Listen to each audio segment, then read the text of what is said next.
live now to the Sunday Times Asia correspondent, Philip Sherwell. Philip, tell us what exactly is happening on the ground there. We're hearing reports that several people have been detained this morning. Yes, the military has moved in recent days and arrested a series of people who said they would support today's silent strike.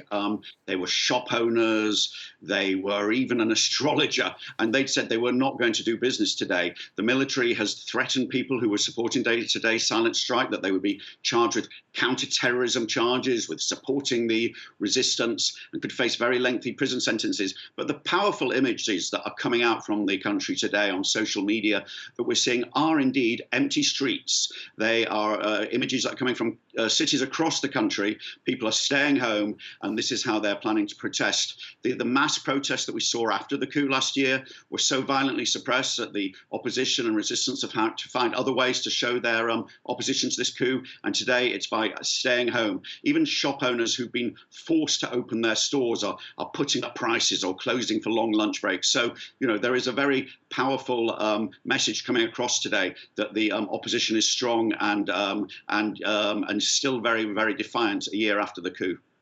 And Philip, the UN wants to see more pressure being piled on the junta to restore democracy, but that appears to be falling on deaf ears. We're seeing Aung San Suu Kyi also facing new charges.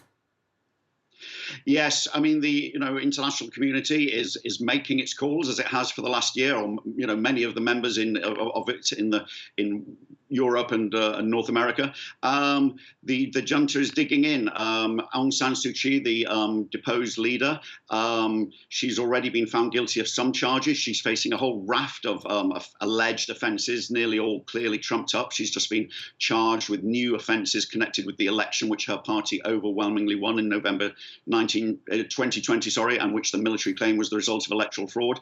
But it's no longer just about Aung San Suu Kyi for the resistance. I've spoken about these civil disobedience, these sort of strikes, but also there's an increasingly powerful armed resistance. People who feel that they've got no alternative now but to turn to taking up arms to fight the military. And in People's Defence Forces across the country, we're seeing spiralling violence. And what the message of all this is that the military may have seized power a year ago. They may have ousted Aung San Suu Kyi. They may be sitting in the ministries, but they don't have control of this country. 1 year on, this is an unfinished coup, and they are struggling. Indeed, some would say sort of losing the battle on the ground. They're certainly losing hearts and minds, and they're resorting to massacres, torching of villages to try and intimidate people into supporting them, and it's not working.